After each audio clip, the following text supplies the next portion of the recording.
Hi, I'm James. And I'm Anthony. And this is Words and Numbers. And we're apart yet again after spending a lot of time together. And the people might think, well, absence makes the heart grow fonder, but they would be mistaken. That's not what happens, because I have to ask the usual question, which I know you will answer and irritate the hell right out of me. But here we are. What's new and exciting in your world this week? Well, it's new, but it's not exciting. I always ask for too much, I know. There are things that people just repeat, and they get repeated so much they catch on. I've noticed this in the past. They typically have to do with economic fallacies. People just repeat the same words, and other people start to accept this as truth. And recently, I've been noticing repeated again and again this idea that the rich can somehow avoid taxes by using loans to borrow against their assets. You can tell that this is nonsense because when you drill down and ask the details of how this actually works, they start hand-waving. Someone will say something like, well, the rich have lots of assets and can borrow against those assets. And of course, when you take a loan from a bank, the money you receive, the loan is not taxable. And so the claim is, well, this is just what the rich do. They have assets that enable them to borrow. They borrow this money and the money's not taxed and they're not paying taxes. Missing the entire thing completely. That completely ignores the fact that when you take a loan, you then have to make payments on that loan, both interest and principal. And where does the money come from to make those payments? It comes from your income, which is taxed. In fact, if anything, if you do this, you end up paying more taxes because you're paying tax on the income necessary to repay the loan, plus you're paying tax on the income necessary to pay the interest on the loan. But if you say this, people will come back with this thing of, well, yeah, but the rich can borrow so much that they can actually take out additional loans that they then use to pay for the original loans. I'm a rich guy, I borrow $10 million. When it comes time to make payments on this loan, I take out another loan, and with the proceeds from that second loan, I make payments on the first loan, thereby avoiding taxes. Except that just pushes the whole business down one level, because that second loan requires interest and principal payments, which come from, ultimately, your income. So if anything, you've actually made the whole situation worse, because now, not only are you having to pay back the loan from taxable income, but you have to pay the interest on now 2 loans from taxable income. But then if you push people this far, some of them will say, yeah, but under these esoteric tax laws, it's possible for the rich person to borrow against his assets, let's say it's stock, live off of the loan, and then pass the whole thing, loan and stock, on to the heirs. The heir then sells the stock to pay back the loan, and under this esoteric stepped-up in basis law, the heir does not have to pay tax on the sale of the stock. And so once again, we've found this system by which the rich can avoid taxes. And yet, if you drill down, it doesn't work that way either. Because if I'm a rich person and I have a bunch of stock and I use this stock as collateral to borrow money, and I now live off of this money, I die and I leave the stock to my heirs, the stock doesn't go directly to my heirs, it's first sold off to pay back the loan. And when it's sold off, it's taxed. And the heirs receive whatever's left over after the loan is paid and the taxes are paid on the stock that's sold off to pay the loan. And so we're back at this situation of this is not a scheme by which the rich can avoid taxes, despite the fact that it appears to be repeated ad nauseum all over the internet. Now, there are ways that the rich can mitigate their taxes, but this isn't one of them. I remember back in the Harrigan youth, you'd get a credit card and you'd run up charges. And before you know it, it's a little difficult to pay off. And you could take out another credit card and pay off the first credit card with the next credit card. I had friends that had 6, 8 credit cards and they were pulling this game of roulette. You know, sooner or later, you got to pay the piper. Right. It's musical chairs. The music's going to stop. And when it does, you got to pay the tax man. Oh, and by the way, this business about borrowing against your assets, this is not something only the rich do. The middle class do it all over the place. We call it mortgages. That's exactly what a mortgage is. That's right. And that's why you have to have a certain down payment. The mortgage broker wants to make sure that you are motivated to pay off the loan. I've got something a lot more ridiculous. Oberlin College. There was an incident there some time ago that a lot of people might have forgotten. 3 young black students from Oberlin showed up into the Gibson's Bakery, which is a local family business. And this is an important part. Gibson's had a deal with the university that they provided the breakfast at Oberlin College. These 3 kids go in, and one uses a fake ID to purchase alcohol and then shoplifts another bottle of wine and runs out the door. At which point, the guy who owned the store took offense and ran after him, and they get all 3 of these kids together. The police come, they arrest them, and then Oberlin College goes batshit crazy. They decided that there's no way that this wasn't racism. You and I both know what a bunch of nonsensical professor types would do if they didn't have to follow any rules. Well, on the universities themselves, they don't have to follow any rules. They can say whatever crazy nonsense they want, and they're backed up almost completely by every student and every other professor. Here, they went a little too far. Apparently, they picked a fight with the wrong people. The university, in its official capacity, started sending students down there to protest, not realizing that that was not 1, but 1,000,000 steps too far. And not only that, the university canceled its contract with them to provide all the breakfasts because they're all racist. This got into a court of law, and the court cares about the merits of the case. A jury gave them a $50 million judgment. Oh my God, $50 million? A trial jury awarded Gibson's Bakery $11.1 million in compensatory damages, $33.2 million in punitive damages, and $6.3 million in attorney's fees. Because when a man's down, you might as well just keep right on kicking. But the interesting thing is that $33.2 million in punitive damages. The jury understood clearly that they were looking at a bad actor. The college had overstepped all kinds of bounds. So the college, in what could only be not surprising, appealed the verdict and got slapped down so hard that all of the original charges hold. This would warm the cockles of my heart if I had a heart. I hope that the long-term pain on the college is such that they will start hiring rational human beings. But look at what a great lesson the courts have provided to the Oberlin students, that there are consequences to one's actions.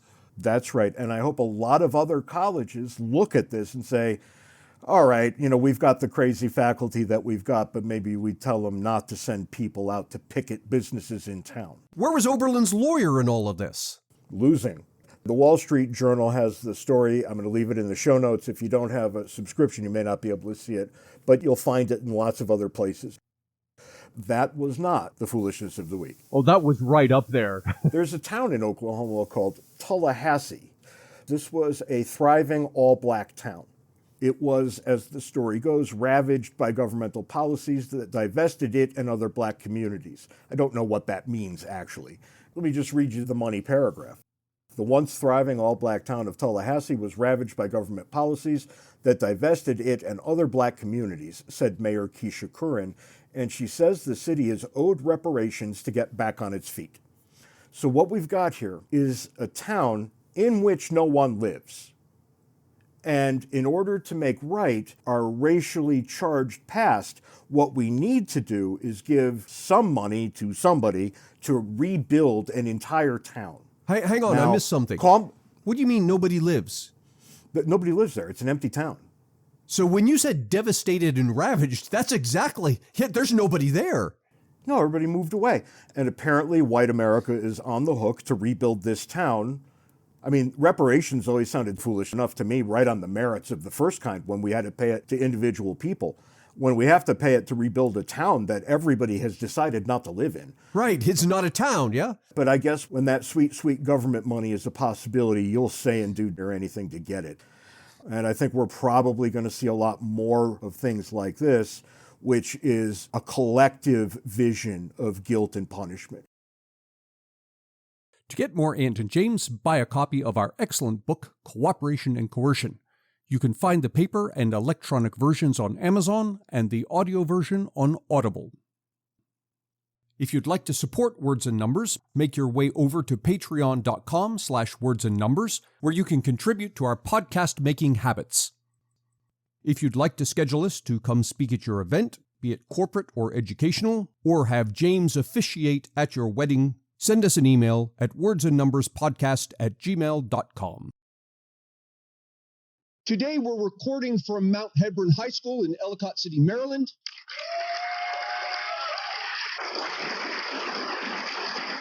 In front of us are 150 students who comprise the largest and objectively most successful economics program in Maryland, likely in the country, possibly in the world. Under the direction of their teacher, Van Prime, the economics students at Mount Hebron participated in the National Economics Challenge, a competition among 10,000 high schools across the country. Mr. Prime's students have won the national championship 6 times, placed as national finalists 9 times, and won the Maryland State Championship 16 times. Not satisfied with dominating in the United States, the students have also participated in the International Economics Olympiad, where they won first place in the world. If you'd like to learn more about Van Prime's astounding students, look in the show notes for links to their media appearances. The students have submitted to us ahead of time some questions that they're interested in discussing, so we've picked some of the more interesting ones, and I have in front of me a 10-page document of over 120 questions. We're not going to be able to get to all of them, but we picked some of the more interesting ones and also ones that touch on topics that several students have mentioned. And we've asked the students to come up and ask their question. We'll respond, and feel free to stay here if you have any follow-up questions that we can address, and treat this more like a conversation than a presentation. What kind of economic impacts has the increasing polarity between the Democratic and Republican parties in the U.S. created? I'll turn this into a debt question if you don't mind. From our perspective, the difference between Democrats and Republicans is quite small. They all behave in the same way. They just have different goals. Democrats tend to spend on domestic social things. Republicans tend to spend on military things. No matter how you look at it, they're all still spending. And they always spend more than they have. They both do that. It doesn't matter which party is in power in the White House. It doesn't matter which party is in power in Congress. The same answers come. Now, the spending is a little different. What they spend on. The amounts, almost always the same. We've gotten to a point where we treat our politics like sports. When I say we, I mean the voters. And I think the voters have the blame here. We could point to politicians and say they're evil or whatever it is. Politicians are not unlike the media. The media will give us what we want. If you want to see bad news, salacious things, that's what the media will give you. Because why? The media is selling advertising, and if that's what you watch, that's how they can sell advertising. So the media gives us what we want. So do politicians. They give us what we want. And we've gotten to a point, the voters, where we've come to treat our parties like sports teams. And, go team, whatever it is. And it doesn't matter whether the team is doing something good or bad. In fact, there was a fascinating social experiment. You could find it on YouTube. You may know the one I'm talking about, where somebody was on a college campus and he stopped people and he said, look, I think it was George Bush and Obama at the time. Here's a bunch of George Bush's policies. What do you think about this? And he'd ask Democrats and they'd say, oh, no, that's horrible. All these policies are bad. And then he'd say, okay, well, here's Obama's policies. And he'd list them out. And what do you think about those? Oh, yeah, those are excellent policies. We should definitely do that. And then he'd stop Republicans. And he'd ask the same question. And what he had done was to reverse the policies. So when he said, here are George Bush's policies, it wasn't George Bush's policies, it was Obama's. And when he said, here's Obama's policies, it wasn't Obama's policies, it was George Bush's. And what happened was the people were saying these are great policies or these are horrible policies, not because of the policies, but because of the name. The people said, yeah, I'm a Democrat, he's a Democrat, those are great policies. Or I'm a Republican, he's a Democrat, these are bad policies. And we've come to do this. And so what do politicians do? They respond to that because they're in the business of winning elections. And if they perceive that you think of them as teams, then they're going to do whatever it takes to tap into that psyche of yours and say, go team. And so they give us the kind of economic policies that excite us, not necessarily that are good. They benefit from pitting us against each other. And you'll see it, I won't name politicians, but you can pick some who say things like, we're going through this period of inflation right now. It's because of the greedy corporations. And they'll talk about grocery stores raising their food prices. What they're trying to do is to get us fighting each other. That the problem is this other guy over here. Because if you can get mad about the opposing political party, you're more likely to come out and vote when I run again. What this also does, if I can get you mad at the other party or get you mad at the corporations or the billionaires or whatever, it takes your attention away from this root of the problem. And the root of the problem is the politician himself. The reason we're experiencing this inflation that we're experiencing is because the Federal Reserve is printing money. The Federal Reserve is printing money to finance federal government spending, which needs to be financed because we've had multi-trillion-dollar deficits. The root of the inflation problem is the politicians themselves. They don't want you to pay attention to that. So to the extent they can get you mad at each other, that's great news for them on two counts. One, you come out to vote more, and two, you don't pay attention to me, which is where the problem actually lies. And it's clear it's working because you can turn on any of those talking heads TV shows, and what do you see? People screaming at each other over nothing. They all have talking points, and they never answer an honest question. They're programmed to behave in this way because they know it works. And I identify the problem not with politicians at all, but with voters. I think it's our fault. And every time we say things like, there ought to be a law, and we say that a lot, take a step back and say, okay, I understand that every law brings with it the death penalty. Now, it's not written that way, but take, for example, Eric Garner in New York City. He was selling single cigarettes out of a pack. That's illegal. The police jumped on him. They brought him to the ground. They strangled him as they tried to get him into handcuffs. He's a very big man.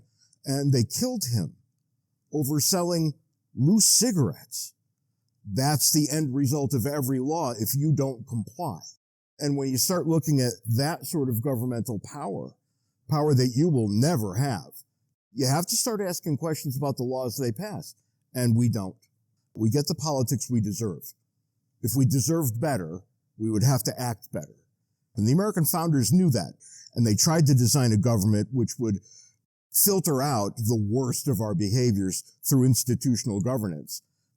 It worked for a while, but even at the time it was working well. I mean, we still had slavery, so you can't point back to a time like that and say, well, clearly everything was better then. It wasn't. And it just kind of dissipated over time. We were told that the institutions would battle each other. And what we never came to terms with was that's not going to happen once the parties realized they can collude. And once they started colluding, all bets were off. The separation of powers came to nothing when the two parties said, you know what we should do? We should make sure nobody else can do this. They decided to have a corporation control which candidates got to debate on a stage for the presidency. It's not terribly surprising that only Republicans and Democrats are allowed to be on the stage. Other parties are fringe parties, and they're going to remain fringe parties until they get on that stage. And what happens is the Democrats and the Republicans have banned competition. They only compete with each other, and the outcomes we get from each of them are roughly the same. How many of you think that the party system is a governmental construct? Some of you, yeah. I know many adults, in fact, the majority of adults I ask this question to say, oh yeah, well, it's written in the Constitution that we're a two-party system. Right. Parties aren't mentioned in the Constitution at all. The political parties, the Democrats and the Republicans, are corporations. They're nonprofit corporations, but they're corporations. They were founded as associations of people, just like any other nonprofit corporation is founded. They control who is allowed onto the presidential debate stage, the televised thing. If you can't get on that stage, you're not going to get any serious traction as a candidate. There are two corporations that are controlling who gets on national television as a candidate. Now, if those two corporations were in any industry other than politics, the Supreme Court would have come down on them as a ton of bricks, that this is a clear antitrust violation. They're colluding. And yet this case has come before the Supreme Court. And the Supreme Court has backed off and said, no, we're not going to touch this. And the funny thing here is that those two corporations have set a 15% threshold. So you have to get in national polling with polls that are widely recognized as being good, you have to get 15%.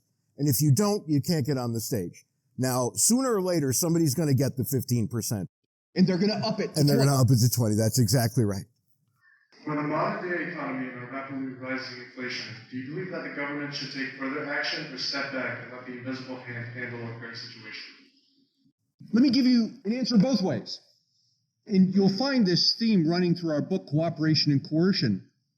An unfettered economy is bad, as is a lockdown economy. That is, the government has an important role to play. And if it strays from that important role in either direction, you get bad outcomes. And that important role, I believe, is one of helping to define the rules of the game and enforcing the rules of the game. Or in other words, protecting property rights. And that's it. Anything beyond that, which is where governments tend to err, is bad. But anything less than that is bad as well. So people say things like, well, if you believe in free markets, go live in Somalia. Well, Somalia's got the same problem, only it's in the other extreme of not enough government defining property rights. And be careful here, because when people talk about defining property rights, we don't simply mean a government that protects my property, my money, my house, whatever.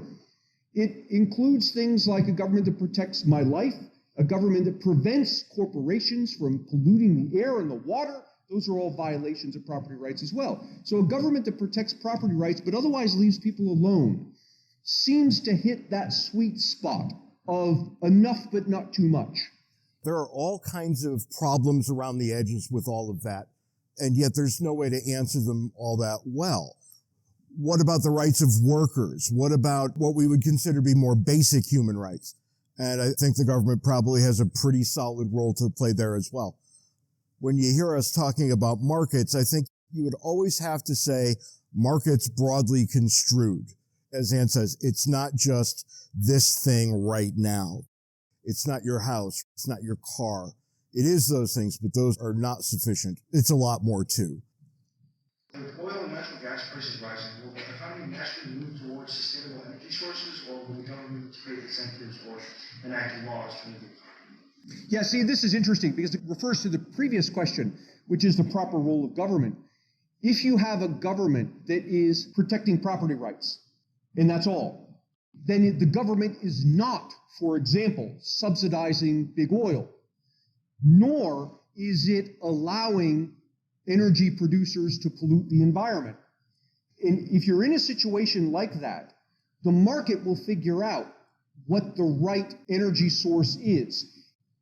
Is it fossil? Is it renewable? Is it some combination? And the answer is not entirely clear, because we can say all these wonderful things about solar, for example, or wind, but there are environmental problems there as well that we aren't fully aware of because we aren't doing those things on a massive scale like we're doing fossil. If we did those things on a massive scale, people would be complaining about the environmental consequences there. So there's some right balance. But one of the things I want to point to here, I want to call out environmentalists particularly. Environmentalists who rightly say things like, well, look, we've got all this greenhouse gases caused by fossil fuels. We need to do something. Part of the reason that we have the greenhouse gas problem is because of environmentalists. 40 years ago, when we were developing nuclear energy, environmentalists stopped it. We haven't had a nuclear plant built in this country for decades. And a small fraction of our power comes from nuclear. In comparison, France gets something like 70% of its power from nuclear. Nuclear has zero greenhouse emissions. If the environmentalists hadn't stopped nuclear back in the 1970s, we would be today producing far, far less greenhouse gases than we are. It wouldn't be zero, but it'd be far less. Now, you can say, and rightly so, but there are environmental consequences with nuclear. What if you have a meltdown? What if you have radiation release? Yeah, of course there's that. But thinking like economists, that's the wrong question. The right question isn't what power source comes with no costs. The right question is, what power source comes with less costs than the one we have now? And yes, you have problems. They're much less now today because of advanced technology, but you have problems with the radiation, these sorts of things, with nuclear. But you don't have problems with oil spills like you do with petroleum. And if you compare the two of the environmental damage that has been done to the planet to date, far more damage has been done because of fossil fuels than ever was done by nuclear. And so I blame in part the environmentalists for putting us where we are now. What's the right answer here? The right answer here is, I don't know. And if I as an economist don't know, I guarantee you the politicians don't know. Leave it to the market, provided that whatever decisions people make out there, they have to pay the consequences. They can't foist the consequences of their decisions on someone else. That's protecting property rights. And I can go a bit further than this. Anthony lives in western Pennsylvania, where I think there are probably, 6 sunny days a year? Yeah. It rains every day, and then the days it doesn't rain, it snows. Solar power is never going to work there. I live in Tucson, Arizona. We get 350 sunny days a year. Of course solar power is going to work there. And you start to realize that there are geographical differences that keep you from making blanket statements. Now, how do I know that up till right now, solar power, even in Tucson, is not particularly cost effective? I look out and not every house has panels. If it got to the point where you could recoup your investment in a pretty short period of time, more people would put the solar arrays on their roofs. I'm thinking about doing it right now because the return on investment has gone from 8 to 10 years to 7 to 10 years. And you start to realize that, all right, the cost is coming down, and I'm going to take every subsidy I can get because I'm not stupid. If I were in charge, I would say don't give subsidies. But if I'm purchasing something, yay, subsidies. The minute it becomes cost effective, that's when people start signing up. So you kind of have to predict it a little bit before. And I think we're seeing the signs now in sunny places. I think you'll never see the signs in western Pennsylvania. These are the answers that markets provide. Do you think the government putting incentives for certain companies is too much? Like what the government putting themselves in the actual economy? Is it too much, or do you think it's fine? In my world, there would never be any such thing as a government subsidy for any company. For any company at all, actually. The more I think about it, I think I'm willing to be that forceful in my answer. You might have a different one. I generally tend to believe that. Here's the problem. Politicians don't know what the right answer is. And you could say, well, the right answer is solar, so we should subsidize solar. How do you know the right answer is solar? They don't know. In fact, the market doesn't know. We're the same flawed human beings here in the marketplace as the politicians. But there's a big difference between the flawed human beings in the marketplace and the flawed human beings in politics. And the difference is, when I leave you to make decisions for yourself in the marketplace, if you make a bad decision, you're the one who pays the price for that. If a politician makes a bad decision, the politician doesn't pay the price for that, we do. And more often than not, we double down on the problem. Right. So often, if the politician makes a decision and it turns out to be the wrong decision, he'll claim, well, the problem is we didn't do enough of it. Imagine how bad it would have been if we hadn't done this. And so what that means is when you've got flawed human beings across the board, if some of the flawed human beings have to live with the consequences of their decisions, those particular human beings have tremendous incentive to identify errors and correct them as quickly as possible. The human beings who don't have to live with the bad consequences of their decisions don't have that same incentive. Now, can I hope that the politicians really care about me and really care about making good decisions? Sure, I can hope that, and certainly there are politicians like that. But even when you find a politician who really does care about people and really does want to do the right thing and really make the good decision, that incentive still doesn't come close to the incentive of what happens when you lose your house because you made a bad decision. I could write a constitutional amendment that would solve our debt problem. And it would solve it 100% of the time. All it would have to say is Congress must submit a balanced budget. And if they don't, they all go to prison. If the people, us, if we wanted to solve our budgetary problem, we would ram that amendment through tomorrow. But we don't. Nobody ever even thinks about it. When we bring it up, people say, you guys are crazy. But we're not crazy, actually. That's the way to solve the problem. But what do people want instead of solving the problem? They want lots of free stuff from the government. And that's why this amendment will never, ever work, because you can't get them around the free stuff argument. Right. I can say I want a balanced budget. But if a politician comes along and says, well, okay, how about not a balanced budget in exchange for free college? Oh, all right, that's fine. So I'll vote for the guy.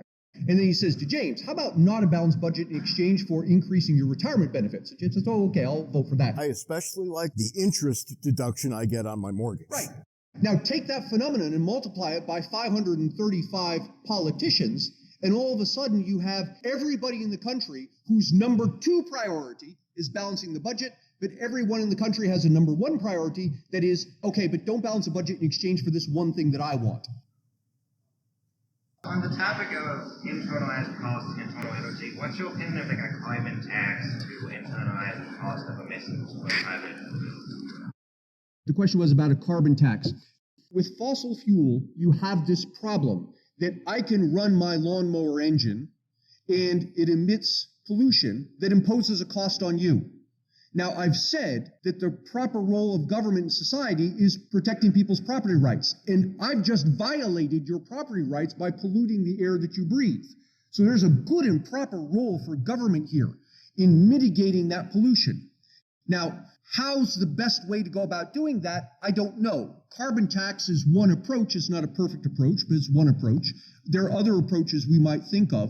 But whatever the best approach is to achieve that end of preventing people from harming each other is the right answer.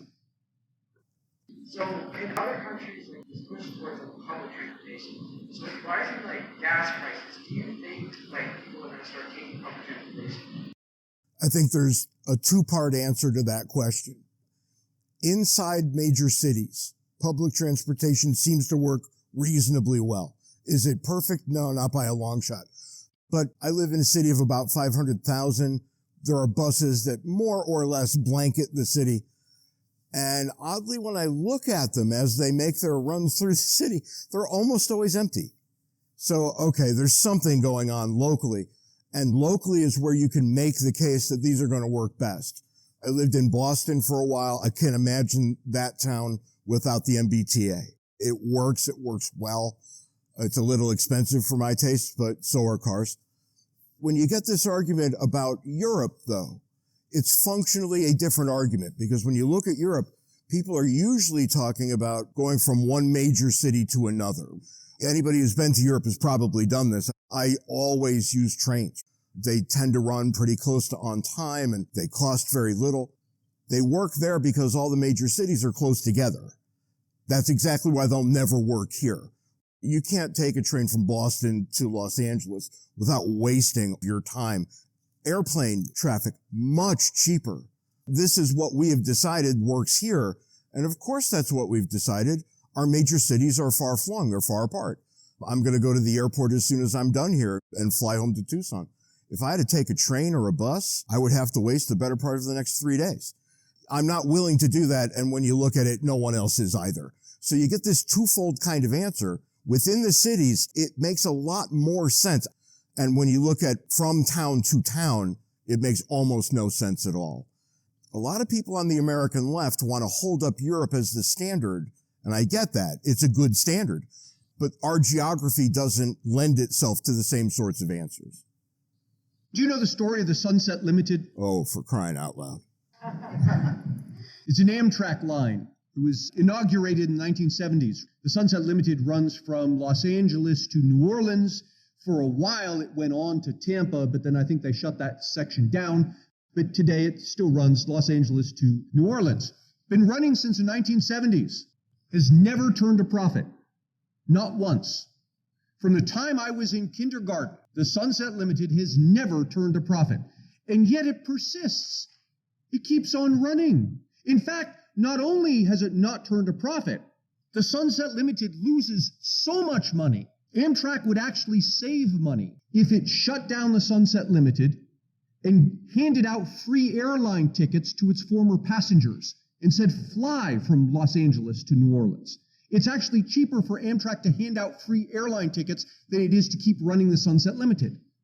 Now, how is it that the Sunset Limited still runs despite these massive losses?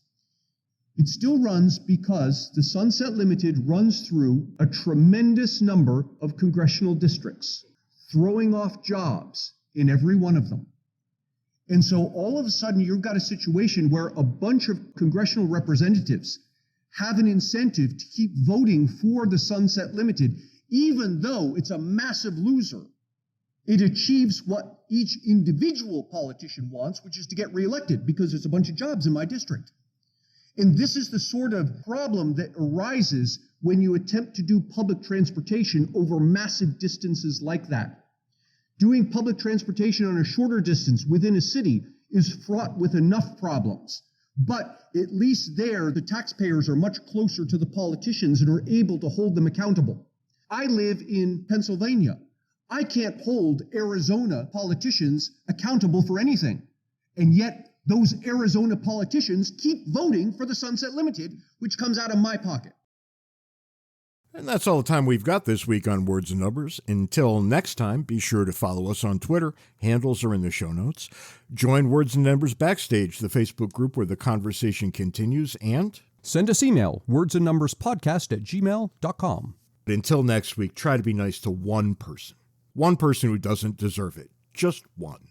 And who knows, it may turn into a trend. Well, that's an interesting twist.